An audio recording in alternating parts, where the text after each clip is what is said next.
Hello my dear student, welcome back to my YouTube channel mathematics आसान है bye Mahendra sir. तो आज की इस वीडियो लेक्चर से मैं 12th commerce mathematics paper 1 and paper 2 का प्रैक्टिकल का सॉल्यूशन मैं आपको प्रोवाइड करने वाला हूं। तो वीडियो लेक्चर बहुत ही इंपॉर्टेंट होगा, एंड तक वीडियो जरूर देखना। जैसे कि आपको पता है 12th commerce mathematics paper 1 and paper 2 का 80 मार्क्स का थियरी यानी कि रिटन एग्जाम होता है और 20 मार्क्स का प्रैक्टिकल एग्जाम होता है। और आज मैं आपको फर्स्ट प्रैक्टिकल का सॉल्यूशन प्रोवाइड करूंगा। सो मेरे पास प्रैक्टिकल हैंडबुक है, मैं आपको दिखा देता हूं उसमें कैसे आपको लिखना है। ये देखो प्रैक्टिकल बुक है, mathematics and statistics standard 12th commerce. तो अभी देखते हैं इसमें कंटेंट क्या है।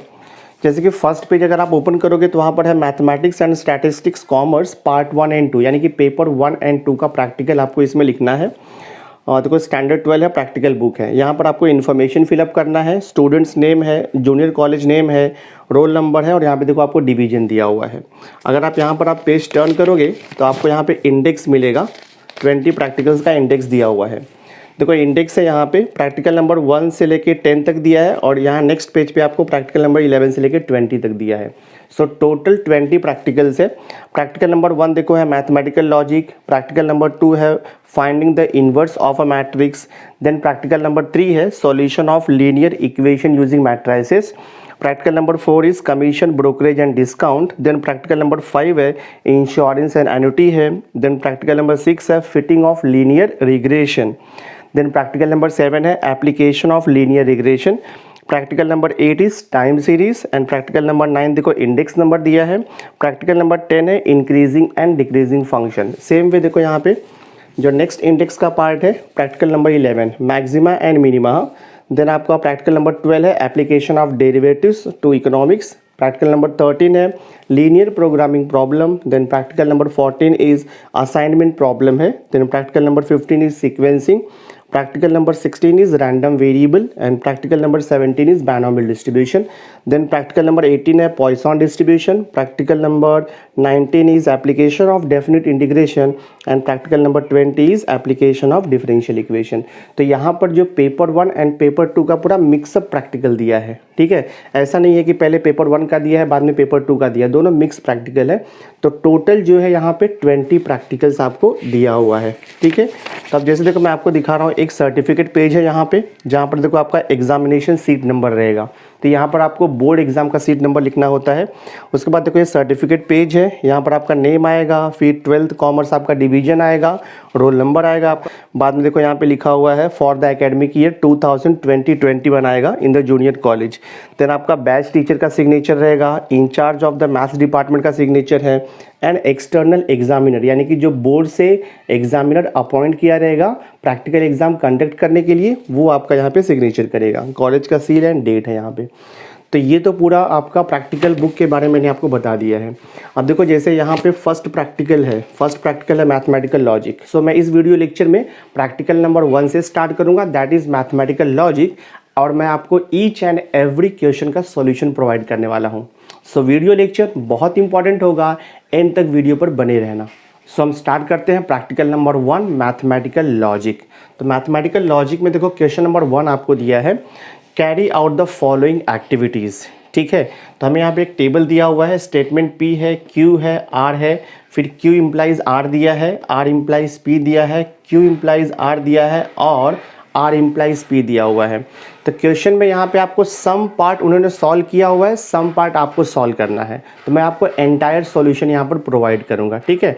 तो स्टार्ट करते हैं हम लोग। देखो यहाँ पर आपको 3 स्टेटमेंट दिया है, स्टेटमेंट P है, Q एंड R है। तो जब statement P, Q and R 3 statement दिया रहेगा तो टोटल 8 पॉसिबल कॉम्बिनेशन बनता है, और अगर सिर्फ 2 स्टेटमेंट रहेगा तो वहाँ पर 4 पॉसिबल कॉम्बिनेशन बनता है। और कॉम्बिनेशन कैसे बनाना है वो मैं देखो आपको बताता हूँ। स्टेटमेंट P है ना, तो स्टेटमेंट P को पहले आपको क्या करना है, 4 टाइम्स आपको T लिखना है।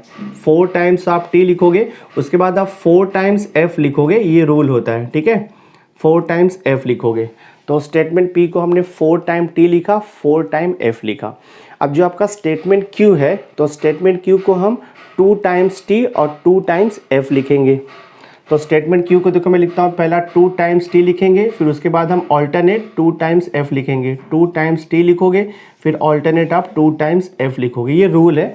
नेक्स्ट जो स्टेटमेंट आर है, स्टेटमेंट आर को हम टी एफ ऑल्टरनेट लिखते जाएंगे। तो स्टेटमेंट आर को देखो लिखोगे आप टी, फिर एफ आएगा, फिर टी आएगा, फिर एफ आएगा, फिर टी, देन एफ, फिर यहाँ पर टी है और ये देखो आपका एफ आएगा। ठीक है, नेक्स्ट कॉलम देखो क्यू इम्प्लाइज आर का है। तो क्यू इम्प्लाइज आर का मीनिंग क्या होता है, इम्प्लीकेशन का रूल आपको पता है, T implies F, always F होगा, बाकी सब आपको ट्रू लिखना है।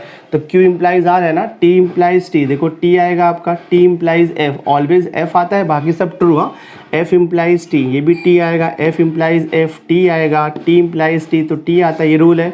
टी इम्प्लाइज एफ, एफ आएगा, एफ इम्प्लाइज टी, तो टी आएगा, एफ इम्प्लाइज एफ, टी आएगा। तो इम्प्लीकेशन का रूल होता है कि जहाँ पर भी आपको टी इम्प्लाइज एफ मिलेगा वहाँ पे एफ लिखना है, बाकी सब ट्रू लिखना है। नेक्स्ट कॉलम देखो आपको दिया है आर इम्प्लाइज पी, तो यहाँ पे आर है और ये पी है, तो पहले ये दिया है बाद में ये दिया है आर इम्प्लाइज पी। देखो टी इम्प्लाइज टी, तो यहाँ पर आप लिख दो T, then F implies T, तो यहाँ पे टी लिख दो आप, देन टी इम्प्लाइज टी, तो ये भी देखो आपका टी आएगा, देन यहाँ पे देखो एफ इम्प्लाइज टी, सो राइट ये टी, देन देखो यहाँ पे टी इम्प्लाइज एफ, तो ये आपका एफ आएगा, देन एफ इम्प्लाइज एफ, ये भी आपका टी आएगा, देन यहाँ पे टी इम्प्लाइज एफ, तो ये एफ आने वाला है, देन एफ इम्प्लाइज एफ, तो ये आपका टी आएगा। ठीक है, अब देखो लास्ट कॉलम है, लास्ट कॉलम क्या है, क्यू इम्प्लाइज आर, और दिया है, और means disjunction, R implies P, तो इन दोनों कॉलम का क्या लिखना है, हमें डिसजंक्शन लिखना है। और डिसजंक्शन का रूल आपको मालूम है, अगर दोनों स्टेटमेंट फॉल्स होगा तो डिसजंक्शन फॉल्स आता है, बाकी सब ट्रू आएगा। देखो यहाँ पे, तो ये टी और टी, टी आएगा, ये भी देखो आपका टी आएगा, दिस इज ऑल्सो आपको टी मिलने वाला है, दिस इज ऑल्सो टी, ये भी आपका टी आएगा, दिस इज ऑल्सो टी, ये टी आएगा और ये भी टी आएगा। तो लास्ट का जो कॉलम मिल रहा है हमें, ऑल ट्रूथ वैल्यूज ट्रू मिल रहा है, तो स्टेटमेंट पैटर्न क्या आएगा, टोटोलॉजी आएगा। मालूम है आपको, लास्ट कॉलम अगर आपका ऑल ट्रूथ वैल्यू ट्रू आता है तो टोटोलॉजी है, ऑल ट्रूथ वैल्यू फॉल्स आएगा तो कॉन्ट्राडिक्शन होता है, और अगर ट्रू और फॉल्स का मिक्सअप आता है it is called as contingency. तो हम यहाँ पे लिखेंगे final answer, therefore statement pattern. हाँ, ये देखो आप लिखोगे therefore statement pattern, therefore statement pattern is a, यहाँ पे क्या लिखोगे आप, टोटोलॉजी। हाँ, statement pattern is a tautology. तो ये देखो हमने क्वेश्चन नंबर 1 सॉल्व कर दिया। नाउ क्वेश्चन नंबर 2 देखो आपको दिया है, क्वेश्चन नंबर 2 है, using algebra of the statements complete the following activity and hence show that. हाँ, आपको प्रूफ करना है कि LHS इक्वल टू RHS। तो हम यहाँ पे LHS से स्टार्ट करेंगे। तो LHS देखो आपको क्या दिया है, P और निगेशन P और निगेशन Q, और यहाँ पर देखो एंड है P और Q एंड R। ठीक है, तो ये आपको LHS दिया है, इसे सिंप्लीफाई करके यानी कि लॉ को यूज़ करके आपको सॉल्व करना है और ये आना चाहिए। तो मैं स्टार्ट करता हूँ। देखो यहाँ पे जस्ट क्या करना है, देखो यहाँ पे आपको लिखा है P और निगेशन P, तो P और निगेशन P देखो यहाँ पे ब्रैकेट में, निगेशन P और निगेशन Q ब्रैकेट में है। तो मैं क्या करता हूँ, ब्रैकेट यहाँ पे चेंज करता हूँ, ये जो P और है और ये निगेशन P है ना, इसे मैं एक ब्रैकेट में लिखता हूँ तो मुझे एक लॉ मिल जाएगा। तो मैंने क्या किया, P और निगेशन P को एक साथ लिखा, और यहाँ पे क्या है देखो आपका और है और ये negation Q as it is रहेगा, यहाँ पर लिखो एंड, और फिर यहाँ पर देखो आपको क्या दिया है, P और ये Q एंड R आपका एज इट इज़ रहने वाला है। तो यहाँ पर हमने ब्रैकेट को चेंज किया, P और निगेशन P को हमने एक ब्रैकेट में लिखा, और ये और negation Q as it is है, और ये बाकी का जो स्टेटमेंट है एज इट इज़ है। तो जब भी ऐसा ब्रैकेट चेंज करते हैं, this is called as the associative law. तो मैं यहाँ पे लिख देता हूँ बाय एसोसिएटिव लॉ। हाँ, बाय एसोसिएटिव लॉ आप यहाँ पर लिख सकते हो। फर्दर इसे हम सिंप्लीफाई करेंगे, so this is equal to, now see यहाँ पर दिया देखो P और निगेशन P, तो P और निगेशन P को हम T लिख सकते हैं, और ये और negation Q as it is रहेगा। फिर एंड देखो यहाँ पे ये P और Q एंड R को एज इट इज़ लिखना है, इसमें कोई चेंजेस आपको नहीं करना है। तो हमने क्या किया, P और निगेशन P को T लिखा, this is called as the complement law. T मतलब होता है टोटोलॉजी। तो यहाँ पे आप मेंशन करोगे by complement law, by complement law. तो ये जितना भी लॉ है वो आपको एक्सरसाइज 1.9 के पहले दिया हुआ है टेक्स्ट बुक में। तो ये कॉम्प्लीमेंट लॉ हो गया। अब देखो नेक्स्ट यहाँ पे क्या होगा, टी यानी कि टोटोलॉजी और नेगेशन क्यू है, तो टी और negation Q is equal to T होता है, this is called as the identity law. तो मैं यहाँ पे देखो लिख देता हूँ, this is equal to T और नेगेशन क्यू, तो ये हो जाएगा आपका टी, इसे बोलते हैं आइडेंटिटी लॉ, ठीक है। और ये एंड आपका एज इट इज़ रहेगा, ब्रैकेट देखो पी और Q and R as it is रहेगा। कौन सा लॉ यूज़ किया है मेंशन कर दो यहाँ पर, बाय आइडेंटिटी लॉ, ठीक है, बाय आइडेंटिटी लॉ, ये देखो हमने लिख दिया बाय आइडेंटिटी लॉ। अब इसे मैं फर्दर सिंप्लीफाई करूँगा, दिस इज इक्वल टू ना, देखो यहाँ पे क्या है, टी एंड है और ये ब्रैकेट में आपको स्टेटमेंट दिया है पी और क्यू एंड आर, तो टी जो है कंजंक्शन है ये स्टेटमेंट के साथ में, तो जब ये टोटोलॉजी कंजंक्शन रहेगा किसी भी स्टेटमेंट के साथ में, तो ये टोटोलॉजी और कंजंक्शन निकल जाता है, सिर्फ ये स्टेटमेंट बचेगा, this is also called as the identity law. तो यहाँ पर क्या हो जाएगा आपका आंसर, पी और क्यू एंड आर हो जाएगा ये, और यहाँ पे क्या लिखोगे आप, same thing by identity law, ठीक है, बाय आइडेंटिटी लॉ, दिस वे।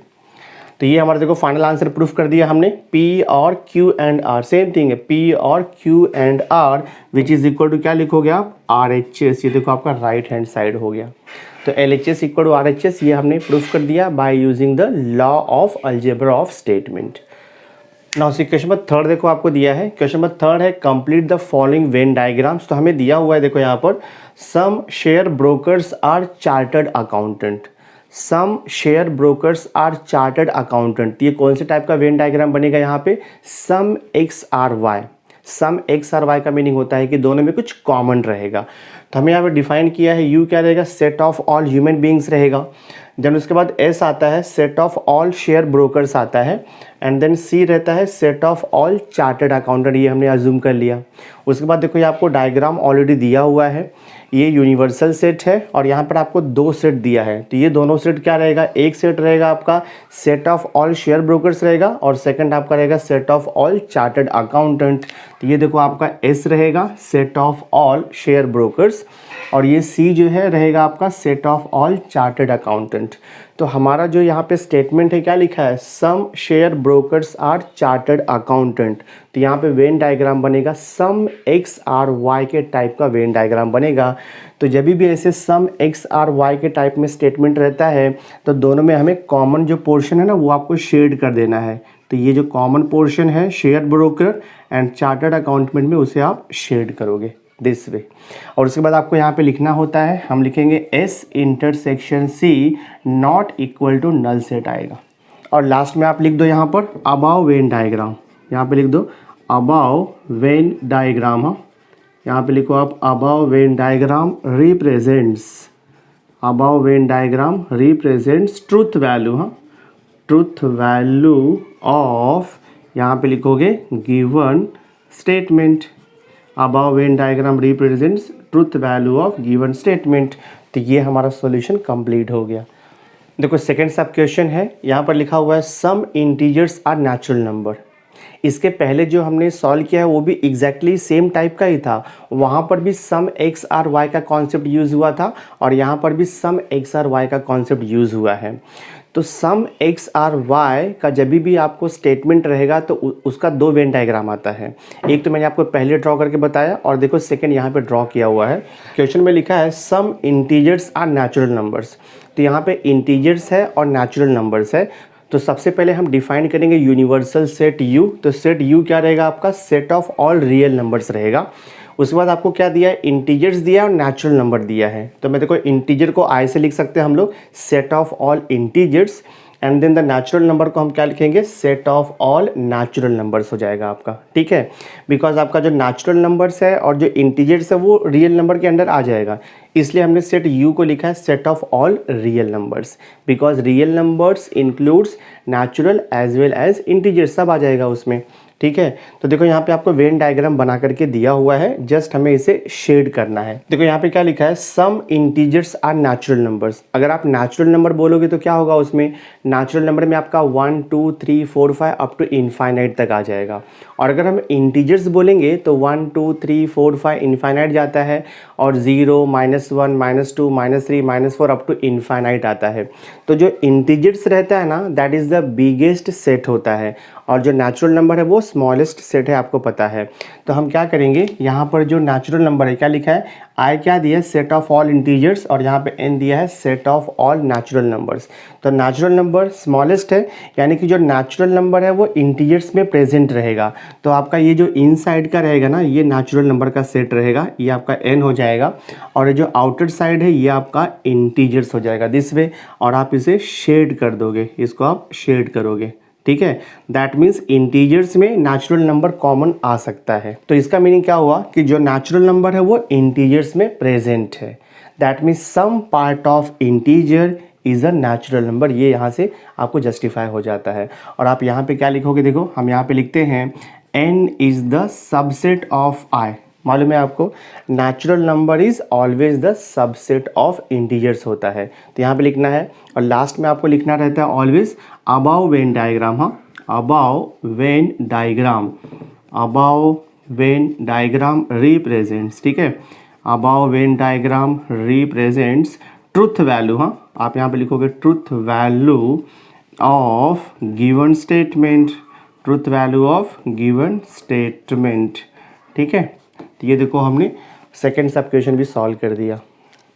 ना उसी देखो थर्ड सब क्वेश्चन आपको दिया हुआ है, some non resident Indians are not rich. तो some non resident Indians are not rich, ये कौन से टाइप का जनरलाइज स्टेटमेंट है, some X are not Y, ठीक है। तो ये some X are not Y के टाइप का स्टेटमेंट है। तो हम क्या करेंगे, देखो आपको दिया हुआ है, यू दिया है, सेट ऑफ ऑल इंडियंस दिया है, देन आपको लिखा है N, set of all non resident Indians दिया है, उसके बाद आपको लिखा है R, set of all rich Indians है। तो इसे हमें वेन डायग्राम से रिप्रेजेंट करना है। तो ये देखो हो गया यू आपका यूनिवर्सल सेट हो गया, सेट ऑफ ऑल इंडियंस, और यहाँ पर दो सेट और डिफाइन किया है, तो मैं इसे ले लेता हूँ एन। हाँ, ये जो सेट है आपका एन रहेगा, set of all non resident Indians, और ये जो सेकंड सर्कल है इसे मैं ले लेता हूँ set of all rich Indians. हाँ, ये आपका देखो रिच इंडियंस हो गया। अब क्वेश्चन में क्या दिया है, some non resident Indians are not rich. तो ये जो है some X are not Y के टाइप का डायग्राम है। तो आपने मैथमेटिकल लॉजिक के एक्सरसाइज 1.10 में किया हुआ है वेन डायग्राम, वहाँ पर डिफरेंट टाइप का स्टेटमेंट है, some X are Y, some X are not Y, all X are Y, no X are Y, ये टाइप का स्टेटमेंट दिया है, और उसका वेन डायग्राम कैसे बनता है ये भी मैंने आपको अच्छे से एक्सप्लेन किया हुआ है। तो यहाँ पर है some non resident Indians are not rich, तो some N are not rich, यानी कि इसका मीनिंग क्या हुआ, some part of set N is not present in R. तो some part of set N is not present in set R, यानी कि ये पोर्शन को आप पूरा क्या करोगे, शेड कर दोगे, ये पोर्शन जो है ना आप शेड कर दोगे, और यहाँ पे क्या लिख दोगे आप, n माइनस आर लिखोगे, नॉट इक्वल टू क्या आएगा, नल सेट आएगा, n minus R not equal to null set. और यहाँ पे आप मेंशन करोगे above Venn diagram, same thing, above Venn diagram लिखोगे, अबाव वेन डायग्राम रिप्रेजेंट्स, ठीक है, above Venn diagram represents truth value, आप लिखोगे यहाँ पर truth value of given statement, above Venn diagram represents truth value of the given statement. तो हमने देखो ये थर्ड सब क्वेश्चन भी सॉल्व कर दिया। नाउ सी क्वेश्चन में 4 देखो आपको दिया है, determine the truth value of the following statements आपको दिया हुआ है। यहाँ पर देखो लिखा है स्टेटमेंट आपका, सातारा इज इन महाराष्ट्र और 3 × 7 = 21। तो हमें एक्टिविटी कंप्लीट करने के लिए बोला है। तो स्टेटमेंट पी क्या आएगा आपका, simple statement, Satara is in Maharashtra.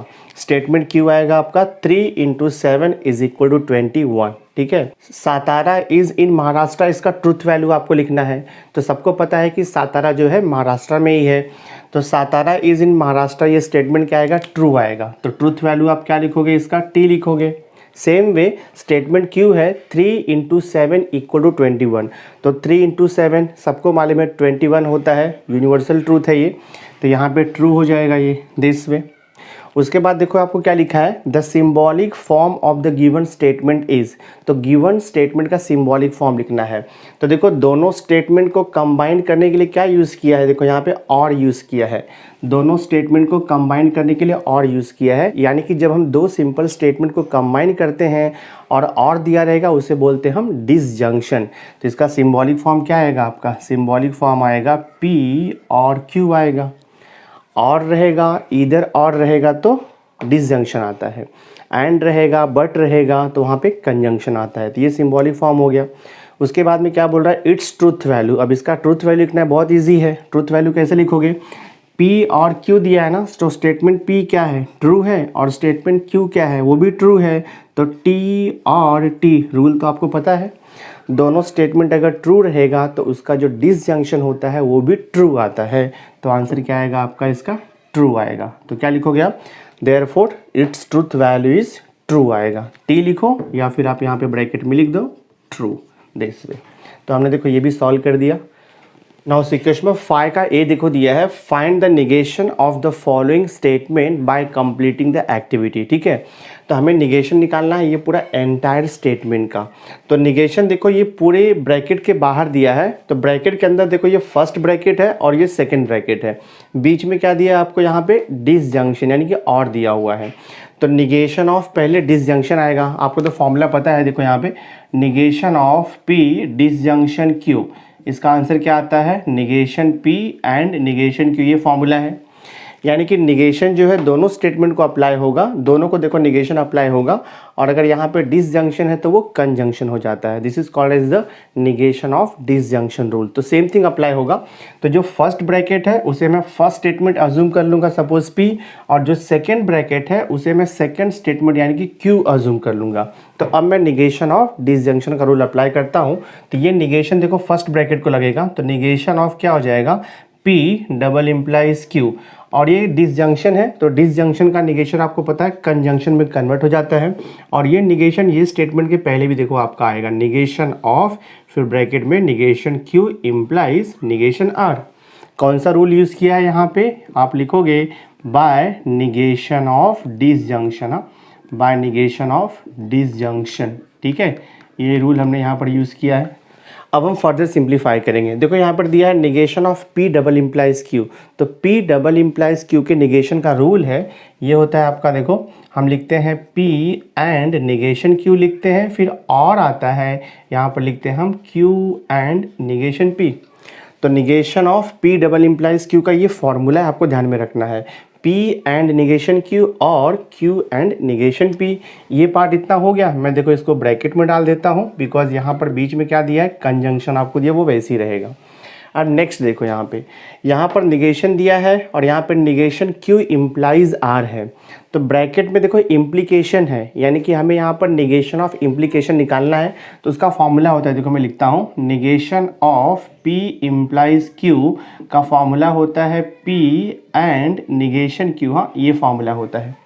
तो यही सेम फार्मूला यहाँ पर एप्लीकेबल होगा। जो फर्स्ट स्टेटमेंट P है ना, उसके प्लेस पे देखो निगेशन Q है, और जो सेकंड स्टेटमेंट Q है उसके प्लेस पे निगेशन R दिया हुआ है। तो मैं फार्मूला देखो यूज़ करूँगा, यहाँ पर निगेशन दिया है और यहाँ पर निगेशन Q इम्प्लाइज R है, तो ब्रैकेट में देखो इम्प्लीकेशन है, यानी कि हमें यहाँ पर निगेशन ऑफ इम्प्लीकेशन निकालना है। तो उसका फॉर्मूला होता है, देखो मैं लिखता हूँ, negation of P implies Q का फॉर्मूला होता है P एंड निगेशन Q। हाँ, ये फॉर्मूला होता है।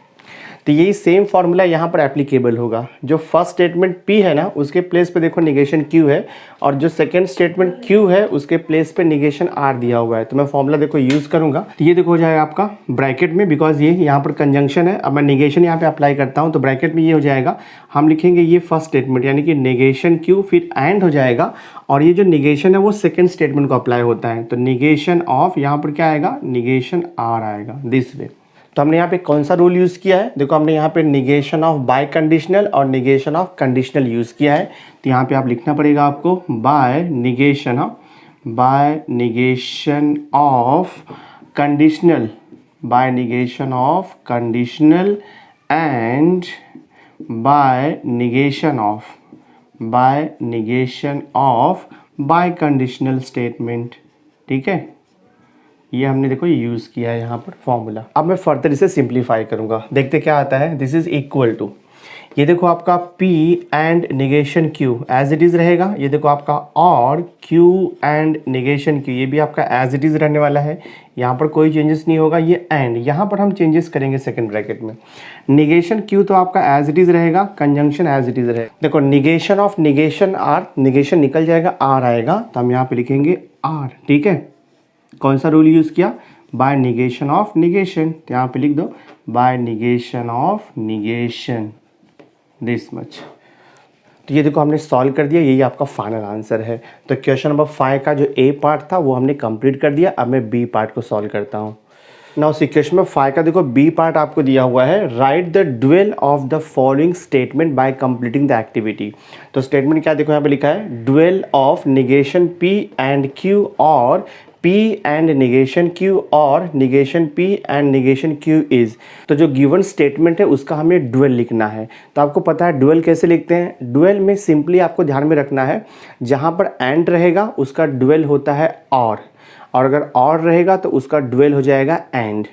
टी रहेगा टॉटोलॉजी तो उसका ड्यूअल हो जाता है सी कॉन्ट्राडिक्शन, और सी रहेगा तो उसका ड्यूअल आएगा टी यानी कि टॉटोलॉजी। इतना ही आपको चेंजेस करना है, बाकी स्टेटमेंट हम एज इट इज़ लिखते हैं। तो मैं देखो इसका ड्यूअल लिखता हूँ, बहुत ही सिंपल है। ये आपका देखो negation P as it is रहेगा, यहाँ पे कंजंक्शन दिया है ना, एंड आपको दिया है, तो कंजंक्शन का ड्यूअल हो जाता है डिसजंक्शन। बाकी सब कुछ आपको वैसे ही लिखना है, कहीं भी कोई चेंजेस नहीं करना है। फिर देखो यहाँ पे डिसजंक्शन है, तो डिसजंक्शन का ड्यूअल हो जाएगा कंजंक्शन। फिर देखो ब्रैकेट में P एज इट इज़ रहेगा, यहाँ पर कंजंक्शन है तो उसका ड्यूअल हो जाएगा डिसजंक्शन। निगेशन Q आपका एज इट इज़ रहेगा। फिर देखो यहाँ पे आपका डिसजंक्शन है, उसका ड्यूअल हो जाएगा कंजंक्शन।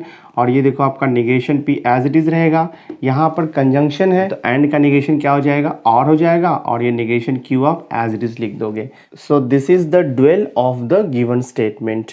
तो हमने ये क्वेश्चन भी सॉल्व कर दिया। नाउ देखो क्वेश्चन नंबर 5 का सेकंड सब क्वेश्चन है, dual of P implies Q और Q इम्प्लाइज P। तो यहाँ पर आपको इम्प्लीकेशन के फॉर्म में दिया हुआ है। तो जब भी आपको इम्प्लीकेशन के फॉर्म में दिया रहेगा तो हमारे पास एक रूल है, देखो यहाँ पर दिस इज सेम एज, हाँ ये सेम होता है। P इम्प्लाइज Q दिया है ना, तो P implies Q is same as, हम यहाँ पे लिखते हैं निगेशन P और Q, सेम होता है, आप ध्यान में रखो। P implies Q is always equivalent to negation P और Q। आप ट्रूथ टेबल से भी इसे वेरीफाई कर सकते हो। और फिर ये देखो आपको दिया है और, तो एज इट इज मैं लिखता हूँ same way Q implies P। तो Q implies P क्या हो जाएगा अकॉर्डिंग टू दिस रूल, ये हो जाएगा आपका निगेशन Q और यहाँ पे और आएगा, यहाँ पर देखो आपका P आएगा। यानी कि जो गिवन कंडीशनल स्टेटमेंट था मैंने देखो इसे ये फॉर्मेट में कंप्लीट कर दिया है। अब मैं इसका ड्यूअल लिख दूंगा इजीली, तो यहाँ पे लिखोगे देयरफॉर ड्यूअल इज, हाँ ड्यूअल इज। अब इसका ड्यूअल बहुत इजीली आएगा, निगेशन P यहाँ पर और दिया है तो आपको पता है उसका ड्यूअल क्या आएगा, एंड आता है दिस वे। यहाँ पर आपको और दिया है तो उसका ड्यूअल क्या आएगा, एंड आएगा। और ये आपका निगेशन Q है, और दिया है तो उसका ड्यूअल क्या आएगा, एंड आएगा। और ये देखो P, तो जो गिवन स्टेटमेंट था P इम्प्लाइज Q और Q इम्प्लाइज P, पहले मैंने उसको कन्वर्ट किया डिसजंक्शन और कंजंक्शन में। तो जो गिवन स्टेटमेंट था P implies Q, Q implies P, मैंने उसे कन्वर्ट किया देखो यहाँ पे डिसजंक्शन में। उसके बाद देखो मैंने उसका ड्यूअल लिखा है, तो ये आपका फाइनल आंसर है, सॉल्व हो गया।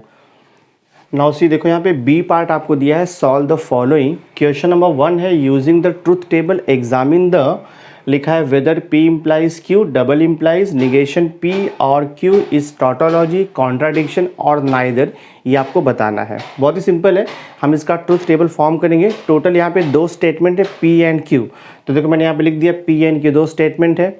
उसके बाद नेक्स्ट कॉलम क्या आएगा आपका, P इम्प्लाइज Q का एक कॉलम आएगा, फिर देखो निगेशन P का एक कॉलम आएगा, देन ये ब्रैकेट का एक कॉलम आएगा, निगेशन P और Q का एक कॉलम आएगा, और जो लास्ट कॉलम रहेगा वो आपका ये पूरे स्टेटमेंट पैटर्न का कॉलम आता है। तो रूल्स तो आपको पता है, स्टेटमेंट P हम कैसे लिखते हैं, स्टेटमेंट P को हम 2 टाइम्स T लिखेंगे और 2 टाइम्स F लिखते हैं, ये रूल है। और जो स्टेटमेंट Q होता है उसे हम लिखेंगे T F alternate this way. P implies Q, तो इम्प्लीकेशन का रूल आपको पता है, T implies F, always F होगा, बाकी सब ट्रू होगा। तो ये देखो आपका ट्रू हो गया, ये F हो गया, ये ट्रू आएगा, ये ट्रू आएगा। निगेशन पी, स्टेटमेंट पी का निगेशन लिखना है तो ट्रू का निगेशन फॉल्स, ट्रू का निगेशन फॉल्स, फॉल्स का निगेशन ट्रू, फॉल्स का निगेशन ट्रू, ये हो गया। नेक्स्ट कॉलम है निगेशन पी और क्यू, ये निगेशन पी है और ये क्यू है, दोनों का क्या लेना है, डिसजंक्शन। और डिसजंक्शन का रूल मालूम है, दोनों एफ रहेगा तो एफ, बाकी सब ट्रू आता है। तो देखो ये क्यू है और ये आपका निगेशन पी है, दोनों में डिसजंक्शन लूँगा मैं तो ये टी आएगा, ये देखो दोनों एफ है तो एफ आएगा और ये टी आएगा और ये भी देखो आपका टी आएगा। अब लास्ट कॉलम है आपका given statement pattern. So see here, ये जो आपका कॉलम है और ये कॉलम है, इन दोनों कॉलम में क्या निकालना है, डबल इम्प्लीकेशन। और डबल इम्प्लीकेशन का रूल आपको पता है, दोनों स्टेटमेंट का अगर सेम ट्रूथ वैल्यू होगा तो टी आता है, अदरवाइज फॉल्स। सो देखते हैं हम लोग यहाँ पे, दोनों स्टेटमेंट का सेम ट्रूथ वैल्यू है, देखो टी आएगा, दोनों स्टेटमेंट का सेम ट्रूथ वैल्यू है, टी आएगा, दोनों स्टेटमेंट का सेम ट्रूथ वैल्यू है, टी आएगा, दोनों स्टेटमेंट का सेम ट्रूथ वैल्यू है, टी आएगा। तो लास्ट कॉलम क्या कंटेन्स है, ऑल ट्रूथ वैल्यू टी आ रहा है, तो आप यहाँ पे लिखोगे since last column, since last column of truth table, ठीक है, since last column of truth table contains, यहाँ पे आप लिखोगे contains all truth values, since last column of truth table contains all truth values true, यहाँ पे लिखोगे all truth values true, therefore given statement, therefore given statement pattern, therefore given statement pattern is a tautology, given statement pattern is a tautology, ठीक है।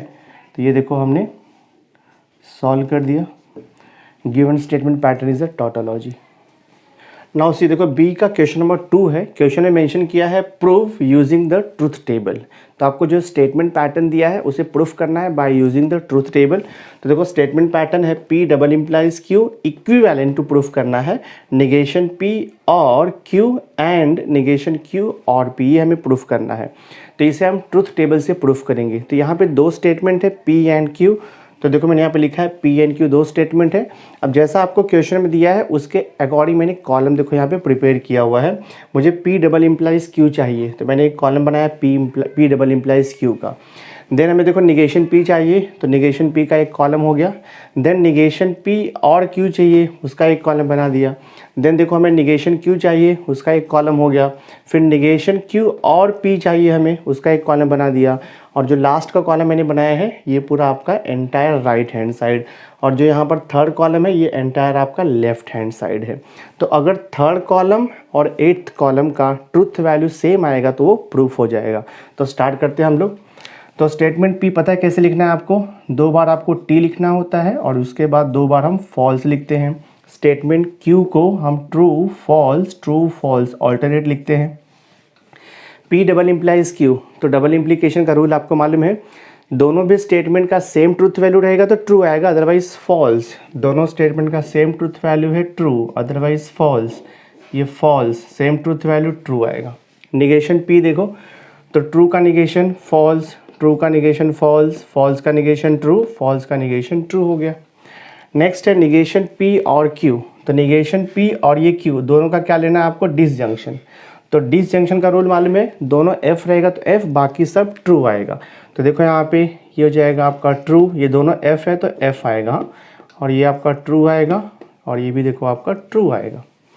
Next column है negation Q, तो ये आपका देखो स्टेटमेंट क्यू है, इसका निगेशन ले लो तो ट्रू का निगेशन आपका फॉल्स हो जाएगा, फॉल्स का निगेशन ट्रू हो जाएगा, ट्रू का निगेशन देखो फॉल्स हो जाएगा, फॉल्स का निगेशन ट्रू आएगा। नेक्स्ट कॉलम निगेशन क्यू और पी, तो ये देखो आपका निगेशन क्यू है और ये पी है फर्स्ट कॉलम, दोनों का हमें डिसजंक्शन चाहिए। और डिसजंक्शन का रूल मालूम है, दोनों एफ रहेगा तो एफ, बाकी सब ट्रू। सो देखते हैं हम लोग यहाँ पे टी और एफ, तो ये टी आएगा, टी और टी ये भी टी आएगा, एफ और एफ तो ये एफ हो जाएगा, टी और एफ तो ये टी आएगा। नेक्स्ट कॉलम निगेशन पी और क्यू कंजंक्शन निगेशन क्यू और पी, यानी कि ये जो कॉलम है आपका, ये कॉलम और ये कॉलम, इन दोनों कॉलम का क्या चाहिए, कंजंक्शन। और कंजंक्शन का रूल मालूम है, दोनों स्टेटमेंट अगर ट्रू रहेगा तो कंजंक्शन ट्रू आता है, अदरवाइज फॉल्स। सो देखते हैं यहाँ पे क्या मिलता है, दोनों भी ट्रू है तो यहाँ पे कंजंक्शन ट्रू आएगा, और ये देखो आपका फॉल्स आएगा, ये भी आपका फॉल्स आएगा, दोनों ट्रू है तो देखो ये ट्रू आएगा। अब ये प्रूफ हुआ कि नहीं, कैसे मालूम पड़ेगा? देखो यहाँ पे कॉलम नंबर 8 आपका राइट हैंड साइड का स्टेटमेंट है और कॉलम नंबर 3 जो आपका लेफ्ट हैंड साइड का स्टेटमेंट है। तो अगर आप ये कॉलम नंबर 3 और अगर आप कॉलम नंबर 8 को ऑब्जर्व करोगे आपको सेम ट्रूथ वैल्यू मिलेगा। देखो TFFT यहाँ पर भी है, TFFT सेम आ रहा है, तो ये प्रूफ हो गया। तो हम यहाँ पर लिखेंगे फ्रॉम कॉलम, हाँ फ्रॉम लिखोगे आप यहाँ पर, from column number 3 and 8 it have identical, हाँ आइडेंटिकल मतलब same, have identical truth values, हाँ हम लिखेंगे हैव आइडेंटिकल ट्रूथ वैल्यूज।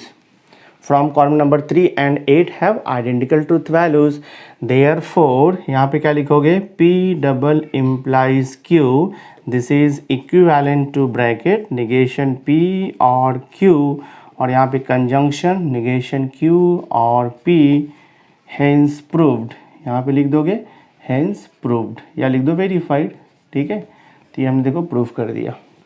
तो क्वेश्चन नंबर 2 भी आपका सॉल्व हो गया ना। देखो बी पार्ट का क्वेश्चन नंबर 3 आपको दिया है, represents following statement by using the Venn diagram. First A है all poets are great artist, तो वेन डायग्राम से रिप्रेजेंट करना है। तो सबसे पहले हमें सेट को डिफाइन करना होगा, तो हम लिखेंगे हम लिखेंगे set of all human beings, हाँ set of all human beings लेंगे, set of all human beings, ठीक है। ये हो गया आपका यूनिवर्सल सेट। उसके बाद आपको पोएट दिया है और आर्टिस्ट आपको दिया है, तो पोएट को मैं सेट P से रिप्रेजेंट करता हूँ, तो right P is equal to set of all poets लिखेंगे, ठीक है, सेट ऑफ ऑल पोएट्स। बाद में आपको आर्टिस्ट दिया हुआ है, तो उसे A से लिखते हैं हम लोग। देखो सेट ऑफ ऑल आर्टिस्ट, ठीक है, सेट ऑफ ऑल आर्टिस्ट लिखोगे यहाँ पे। अब ये जो गिवन स्टेटमेंट है ये ऑल एक्स आर वाई के टाइप का है, बिकॉज यहाँ पे लिखा है ना all poets are great artist, तो ऑल एक्स आर वाई का डायग्राम बनेगा यहाँ पे। तो देखो मैं यहाँ पे वेन डायग्राम ड्रॉ करता हूँ दिस वे, ये हो जाएगा आपका यूनिवर्सल सेट, ठीक है, और एक सेट के अंदर दूसरा सेट आएगा, यानी कि दिस वे ऐसे आएगा। क्या लिखा है, all poets are great artist, तो पोइट्स जो है वो आर्टिस्ट है, यानी कि आर्टिस्ट आपका बिगर सेट आएगा। तो जो पोइट है वो इनसाइड का रहेगा और आर्टिस्ट आपका ये आउटसाइड का सेट आएगा। तो हम इसे देखो शेड कर देंगे, ऑल पोइट्स आर आर्टिस्ट। यहाँ पे क्या मेंशन करेंगे, P is the subset of A लिखते हैं, और लास्ट में स्टेटमेंट क्या लिखोगे आप, अबाव वेन डायग्राम, हाँ यहाँ पे लिखते हैं हम अबाव वेन डायग्राम, कंपल्सरी है लिखना है, अबाव वेन डायग्राम रिप्रेजेंट्स, ठीक है, above Venn diagram represents truth value लिखोगे आप यहाँ पर, truth value of given statement, above Venn diagram represents truth value of given statement. तो ये हो गया आपका। अब देखो सेकंड सब क्वेश्चन है, सेकंड सब क्वेश्चन है no film star is a director. तो सबसे पहले हम सेट को डिफाइन करेंगे, तो हम यहाँ पे लिखते हैं यू क्या आएगा आपका, set of all human beings, set of all human beings लिखोगे आप, set of all human beings, देखो ये हो जाएगा दिस वे। उसके बाद क्या लिखना है आपको, फिल्म स्टार दिया है ना, तो सेट F ले लो, set of all film star, तो right here set of all film star, ठीक है, set of all film star. उसके बाद हम D ले लेते हैं, set of all director, right here set of all director, ठीक है, सेट ऑफ ऑल डायरेक्टर। अब वेन डायग्राम ड्रॉ करेंगे हम लोग। सो देखो ये मैं वेन डायग्राम ड्रॉ कर रहा हूँ यहाँ पर। तो पहले हम यूनिवर्सल सेट लेंगे U, set of all human beings. क्या दिया देखो आपको, no film star is a director, यानी कि यहाँ पर नो XRY के टाइप का डायग्राम बनेगा। तो नो XRY मतलब उसमें कुछ भी कॉमन नहीं रहेगा, यानी कि डिसजॉइंट सेट रहेगा वो। तो ये देखो मैंने यहाँ पे ड्रॉ किया, ये फिल्म स्टार का सेट और ये जो है डायरेक्टर का सेट हो गया। दोनों भी डिफरेंट रहेंगे, डिसजॉइंट रहेंगे, कुछ भी कॉमन नहीं रहेगा। तो ये हो गया आपका फिल्म स्टार, ये हो गया आपका डायरेक्टर, और यहाँ पे क्या मेंशन करोगे, F intersection D will be equal to null set, कुछ भी कॉमन नहीं रहेगा। और लास्ट में आपको क्या लिखना है, above Venn diagram, above Venn diagram represent, हाँ अबाव वेन डायग्राम रिप्रेजेंट्स लिखो यहाँ पे, above Venn diagram represents truth value of given statement, above Venn diagram represents truth value of given statement, ठीक है, दिस वे। तो हमने B part को भी सॉल्व कर दिया। नाउ सी हियर, अभी देखो सी पार्ट आपको दिया हुआ है, सम पुलिसमैन आर स्कॉलर्स। तो हमें इसका वेन डायग्राम बनाना है और ट्रूथ वैल्यू आपको बताना है, ठीक है। सो हम देखो यहाँ पे यू लेंगे, set of all human beings, उसके बाद पी आएगा आपका set of all policeman, then हमने एस डिफाइन किया है सेट ऑफ ऑल स्कॉलर्स। तो यहाँ पर जो वेन डायग्राम कैसे दिया है, सम पुलिसमैन आर स्कॉलर्स, यानी कि सम एक्स आर वाई। तो सम एक्स और वाई का दैट मीन्स एक्स और वाई में कुछ कॉमन रहेगा। तो हमारा यहाँ पर जो वेन डायग्राम बनेगा वो सम एक्स और वाई के टाइप का वेन डायग्राम बनेगा। सो देखो मैंने यहाँ पे यूनिवर्सल सेट यू ले लिया है, उसके बाद दोनों में कुछ कॉमन रहेगा बिकॉज ये सम एक्स और वाई है। ये देखो आपका सेट ऑफ पुलिसमैन हो गया और ये सेट ऑफ क्या हो गया आपका, सेट ऑफ ऑल स्कॉलर्स हो गया। तो हमने ये कॉमन पोर्शन दिखाया, यानी कि हमने पुलिस और ये देखो जो स्कॉलर्स है उसमें कॉमन पोर्शन ही आ जाएगा। तो ये जो कॉमन पोर्शन है ना, this common portion represents some policeman और स्कॉलर्स। तो यहाँ पर देखो लिखा हुआ है P intersection S not equal to null set आएगा because there is a common portion between P and S। तो यहाँ पे not equal to null set आएगा।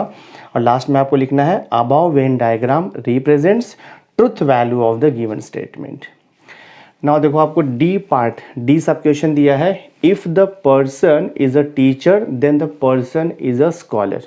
तो जब भी इफ देन रहेगा तो आपको डायग्राम ड्रॉ करना है all X are Y, all X are Y के टाइप का आपको डायग्राम ड्रॉ करना है। तो सबसे पहले हम डिफाइन करेंगे you, set of all human beings आएगा, उसके बाद टी आएगा सेट ऑफ ऑल टीचर्स, और बाद में एस आएगा set of all sincere person, ठीक है। तो देखो हमने यहाँ पे यूनिवर्सल सेट यू ले लिया है, उसके बाद हमने सेट एस लिया है और उसके अंदर जो है हमने सेट टी लिया हुआ है बिकॉज क्वेश्चन में क्या दिया है, if the person is a teacher then he is sincere, ऐसे आपको दिया है। तो इफ़ टी देन एस दिया है, so T will be the subset of S, यानी कि जो एस है वो बिगर सेट होगा और टी जो है वो स्मॉलर सेट होगा। तो ये पोर्शन को हम सेट कर दें, तो ये जो पोर्शन है उसे हम शेड कर देंगे। तो ये रिप्रेजेंट करेगा if the person is a teacher then the person is sincere. और यहाँ पे आप क्या लिखोगे, T is the subset of S. और लास्ट में आपको लिखना है above Venn diagram represents truth value of the given statement. तो ये भी हमने सॉल्व कर दिया। ना देखो आपको क्वेश्चन नंबर 3 का लास्ट सब क्वेश्चन ई है, यहाँ पर लिखा हुआ है every sincere person may not be a doctor. तो every sincere person may not be a doctor, that means ये some X are not Y के टाइप का यहाँ पर क्वेश्चन दिया हुआ है। तो हमने देखो पहले यू ले लिया, set of all human beings हो गया, देन यहाँ पे एस है set of all sincere person हो गया, देन हमने डी लिया है set of all doctors, okay. फिर देखो हमने यहाँ पे यूनिवर्सल सेट यू यहाँ पे ड्रॉ किया है, बाद में हमने दो सेट लिया है एस एंड डी लिया हुआ है। तो एस क्या है आपका set of all sincere person और डी क्या है सेट ऑफ ऑल डॉक्टर्स। तो इसका मीनिंग क्या हो गया, some sincere person may not be a doctor. तो ये जो पोर्शन है ना, देखो आपका ये जो पोर्शन है, ये पोर्शन जो है इसमें इंक्लूड नहीं रहेगा। तो some sincere person may not be a doctor, that means some part of S is not present in D. तो ये जो पार्ट है जो मैंने शेड किया है वो डी में प्रेजेंट नहीं है। आप यहाँ पे लिख सकते हो S minus D not equal to null set आता है। और लास्ट में आप क्या लिखोगे, above Venn diagram represents truth value of the given statement. तो हमने ये सब क्वेश्चन भी सॉल्व कर दिया। नाउ सी क्वेश्चन नंबर 4 देखो आपको दिया है, क्वेश्चन नंबर 4 में है कंसीडर द फॉलोइंग स्टेटमेंट। तो आपको यहाँ पे स्टेटमेंट ए दिया है, if a man is rich then he buys a car. Then देखो बी स्टेटमेंट है, if a man is not rich then he does not buy a car. और आपको फिर सी दिया है, if a man buys a car then he is not rich. और जो last का स्टेटमेंट है वो है, if a man does not buy a car then he is not rich, ठीक है। तो क्वेश्चन क्या पूछ रहा है कि identify the statement having the same meaning. तो टोटल आपको यहाँ पर 4 स्टेटमेंट दिया हुआ है, उसमें से आपको बताना है कि कौन से स्टेटमेंट का मीनिंग सेम है। तो सेम मीनिंग बताने के लिए आपको इसका ट्रुथ टेबल फॉर्म करना होगा। तो सबसे पहले मैं जो गिवन स्टेटमेंट है उसे मैं सिंबॉलिक फॉर्म में कन्वर्ट करूँगा। स्टेटमेंट पी को लिया है अ मैन इज़ रिच और स्टेटमेंट क्यू है ही बाइज अ कार। तो आपका देखो ए पार्ट क्या दिया है, if a man is rich then he buys a car, if then दिया है तो सिंबॉलिक फॉर्म क्या आएगा, पी इम्प्लाइज क्यू आएगा। स्टेटमेंट बी देखो, if a man is not rich then he does not buy a car, तो symbolic form आएगा negation P implies negation Q. Statement C देखो, if a man buys a car then he is not rich, तो Q implies negation P आएगा। और जो last का statement है D, if a man does not buy a car then he is not rich, तो negation Q implies negation P आएगा। तो ये 4 स्टेटमेंट को मैंने सिंबॉलिक फॉर्म में कन्वर्ट कर दिया। अब मैं इसका ट्रूथ टेबल फॉर्म करूंगा। तो ट्रूथ टेबल कैसे बनाते हैं आपको मालूम है, देखो मैंने यहाँ पे टेबल ऑलरेडी ड्रॉ किया हुआ है। फर्स्ट 2 कॉलम फिक्स रहता है P एंड Q का। तो स्टेटमेंट P कैसे लिखते हैं आपको मालूम है, 2 बार हम ट्रू लिखते हैं और 2 बार फॉल्स लिखते हैं, ये रूल है। स्टेटमेंट Q को हम ट्रू फॉल्स ऑल्टरनेट लिखते हैं। बाद में देखो निगेशन P है, स्टेटमेंट P का निगेशन ले लो, T का निगेशन हो जाएगा F, T का निगेशन F आएगा, F का निगेशन T, F का निगेशन T हो जाएगा। नेक्स्ट आपका निगेशन Q है, तो ट्रू का निगेशन देखो फॉल्स का निगेशन ट्रू का निगेशन फॉल्स का निगेशन ट्रू, ये हो गया। आफ्टर दैट हमें दिया है P इम्प्लाइज Q, देखो यहाँ पे, तो T इम्प्लाइज T, मालूम है आपको रूल, T आएगा, T इम्प्लाइज F आता है, F इम्प्लाइज T आएगा, फिर F इम्प्लाइज F, ये भी आपका T आता है। Next negation P implies negation Q, तो negation P implies negation Q, this implies this, तो F इम्प्लाइज F, तो मालूम है ट्रू आएगा। देन F इम्प्लाइज T आएगा, T इम्प्लाइज F लिख दो, T इम्प्लाइज T, तो ये देखो आपका T हो जाएगा। नेक्स्ट देखो यहाँ पे C सब क्वेश्चन है, Q इम्प्लाइज निगेशन P, तो this is Q implies negation P लिखा है, सो Q इम्प्लाइज निगेशन P, ये दोनों कॉलम आएगा आपका, Q इम्प्लाइज निगेशन P। सो T इम्प्लाइज देखो यहाँ पर F आ रहा है, F इम्प्लाइज F, तो T आ रहा है, T इम्प्लाइज T, तो ये T है, F इम्प्लाइज T देखो आपका यहाँ पे T आ रहा है। लास्ट का कॉलम है negation Q implies negation P, हाँ, negation Q implies negation P, यानी कि दिस वे है, तो F इम्प्लाइज F, T आएगा, देखो आपका T इम्प्लाइज F, तो ये F आएगा, और ये F इम्प्लाइज T, तो ये देखो T आएगा आपका, T इम्प्लाइज T, तो ये भी आपका देखो T आएगा। अब ये 4 स्टेटमेंट है A B C and D, इसमें से आपको देखने का है कि कौन सा स्टेटमेंट आइडेंटिकल है, वो हमें फाइंड आउट करना है। देखो यहाँ पे क्या लिखा है TFTT, और यहाँ पर भी देखो क्या दिया है आपको TFTT, यानी कि ये जो स्टेटमेंट है, ये स्टेटमेंट और ये देखो लास्ट का स्टेटमेंट सेम है, बिकॉज TFTT और यहाँ पर भी क्या दिया है TFTT, ये देखो डिफरेंट है, TTFT है और ये FTTT है, तो ये दोनों स्टेटमेंट डिफरेंट है, बट ये A और जो D स्टेटमेंट है वो सेम ट्रुथ टेबल आ रहा है, देखो यहाँ पे सेम ट्रुथ वैल्यू आ रहा है, TFTT, that means what, statement A and D जो है वो आइडेंटिकल स्टेटमेंट है, यानी कि सेम मीनिंग है। देखो स्टेटमेंट A और D दोनों का मीनिंग सेम आएगा, यानी कि if a man is rich then he buys a car, और D क्या दिया है, if a man does not buy a car then he is not rich, दोनों का मीनिंग सेम है। तो मैं यहाँ पे क्या लिखूँगा, देयरफॉर फ्रॉम, यहाँ पे लिखेंगे फ्रॉम ट्रुथ टेबल, हाँ, फ्रॉम ट्रुथ टेबल आप लिखोगे A and D have same truth value, हाँ, A and D have same truth value, A and D have same truth value.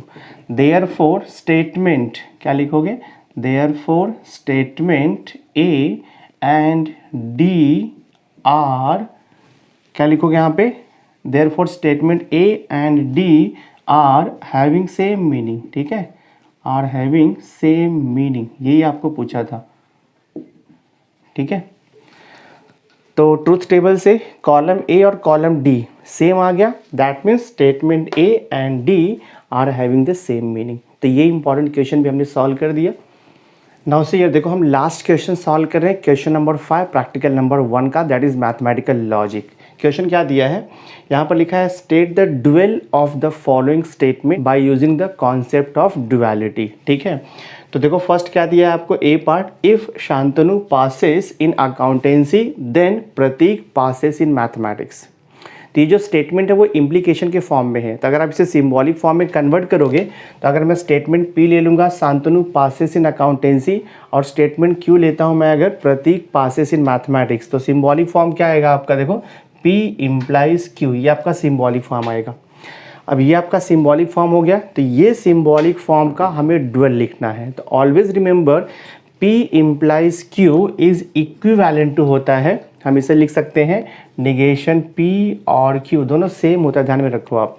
P implies Q is equivalent to negation P और Q। आप इसे prove भी कर सकते हो bye using the truth table.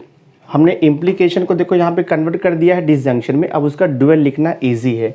तो dual क्या आएगा, तो यहाँ पे लिखोगे dual is negation P as it is रहेगा, ये डिसजंक्शन है तो इसका कंजंक्शन हो जाएगा और ये Q एज इट इज़ रहेगा। तो ये हो गया dual of the given statement, ये हो गया dual of the given statement. But ये सिंबॉलिक फॉर्म में, इसे आप वर्ड में लिखोगे। हमने P क्या लिया था, हमने P लिया था शांतनु पासेस इन अकाउंटेंसी, और हमने Q क्या लिया था, प्रतीक पासेस इन मैथमेटिक्स। इसका आंसर क्या लिखोगे डुअल में, Shantanu does not passes in accountancy and Pratik passes in mathematics. तो मैं यहाँ पे लिख देता हूँ, तो यहाँ पे लिखोगे आप शांतनु, ठीक है। तो हम यहाँ पे लिखेंगे शांतनु डज नॉट, हाँ, Shantanu does not passes, Shantanu does not passes in accountancy, ठीक है। Shantanu does not passes in accountancy and, यहाँ पे लिखेंगे हम and Q Prateek passes in mathematics. तो यहाँ पे लिखोगे आप Prateek passes in mathematics, Prateek passes in mathematics यहाँ पे लिख दो, ठीक है, प्रतीक पासेस इन मैथमेटिक्स। तो ये हो गया dual of the given state. Second देखो आपको बी पार्ट दिया है, P और Q और R equivalent to P and Q और R और S। इसका हमें डुअल लिखना है, बहुत इजी है। इसका डुअल आएगा P, ये R का एंड हो जाएगा, फिर देखो यहाँ पे Q R का एंड हो जाएगा, this is R equivalent to, यहाँ पे लिखेंगे P एंड का और हो जाता है, फिर ये हो जाएगा आपका देखो और का एंड हो जाएगा, और यहाँ पर R और का क्या हो जाएगा एंड, और यहाँ पे लिख दोगे S। तो ये हो गया dual of the given statement. Next आपको दिया है P इम्प्लाइज Q और Q इम्प्लाइज P। इसका आपको डुअल लिखना है ना, तो पहले इसे कन्वर्ट करना होगा। P इम्प्लाइज Q, तो P इम्प्लाइज Q को हम लिख सकते हैं निगेशन P और Q, मालूम है आपको, ये हो जाएगा, ये और है तो एज इट इज़ रहेगा। Q इम्प्लाइज P को आप लिख सकते हो यहाँ पे निगेशन Q और हम देखो यहाँ पे P लिख सकते हैं, सेम थिंग है ये। अब इसका डुअल लिखना इजी है, तो आप यहाँ पे लिखोगे देयरफॉर डुअल इज, क्या आएगा इसका डुअल, निगेशन P और है तो एंड हो जाएगा, दिस इज Q, ये और है तो इसका क्या लिखोगे आप एंड हो जाएगा, और ये निगेशन Q है और है तो इसका क्या लिखोगे आप एंड हो जाएगा, दिस वे। तो ये हो गया dual of the given statement. Last sub question देखो आपको दिया है, if Darshana drives the car then Payal will work. तो अगर मैं यहाँ पे स्टेटमेंट P ले लूँगा, स्टेटमेंट P क्या आएगा, दर्शना ड्राइव्स द कार सा। अगर मैं यहाँ पे लिखता हूँ दर्शना ड्राइव्स द कार, ये मैंने स्टेटमेंट P ले लिया, और स्टेटमेंट Q सपोज मैंने ले लिया पायल विल वॉक, तो मैंने यहाँ पे लिख दिया पायल विल वॉक, ठीक है, ये मैंने लिख दिया, दोनों स्टेटमेंट हो गया ये। उसके बाद मैं इसे अगर सिंबॉलिक फॉर्म में कन्वर्ट करूँगा तो क्या हो जाएगी, P इम्प्लाइज Q, इसका सिंबॉलिक फॉर्म हो जाएगा, and P implies Q is same as, ये होता है निगेशन P और Q। ध्यान में रखो आप, ये आप ट्रूथ टेबल से प्रूफ कर सकते हो, सेम थिंग आएगा, P इम्प्लाइज Q और निगेशन P और Q का सेम आपको ट्रूथ वैल्यूज आएगा, ठीक है। तो अब इसका डुअल तो लिखना बहुत ईजी है, so therefore dual is negation P, तो negation P as it is, और यहाँ पे और है ना, तो और का क्या होगा एंड हो जाएगा, और ये Q। बट हमारा जो क्वेश्चन था वो वर्ड प्रॉब्लम था, तो इसे भी हम वर्ड में लिखेंगे। तो निगेशन P एंड Q क्या लिखोगे आप यहाँ पे, therefore dual is, negation P क्या लिखोगे, Darshana does not drive the car, हाँ, आप लिखोगे यहाँ पे Darshana does not, Darshana does not drives the car, ठीक है, Darshana does not drives the car, और यहाँ पे क्या लिखोगे एंड Q की जगह पे क्या लिखोगे, पायल विल वॉक, एंड यहाँ पे लिख दो पायल विल वॉक। तो ये हो गया हमारा dual of the given statement. So my dear student, through this video lecture हमने मैथमेटिकल लॉजिक यानी कि प्रैक्टिकल नंबर 1 आपका कंप्लीट कर दिया है। तो नेक्स्ट वीडियो लेक्चर में मैं सेकंड प्रैक्टिकल जो कि मैट्रिसेस के ऊपर बेस्ड है वो मैं आपको कंप्लीट सॉल्व करके देने वाला हूँ। सो आई होप आज का ये वीडियो लेक्चर आपको अंडरस्टैंड हुआ रहेगा। अगर वीडियो अच्छा लगा होगा इसे लाइक कर देना, मैक्सिमम स्टूडेंट्स को शेयर कर देना, और अगर अभी तक आपने मेरे चैनल को सब्सक्राइब नहीं किया है तो सब्सक्राइब करके बेल आइकन जरूर प्रेस कर देना, सो दैट मैं जो भी लेटेस्ट वीडियो बनाऊंगा उसकी नोटिफिकेशन आपको टाइम टू टाइम मिलती रहेगी। So thanks for being with me, मिलते हैं नेक्स्ट लेक्चर में।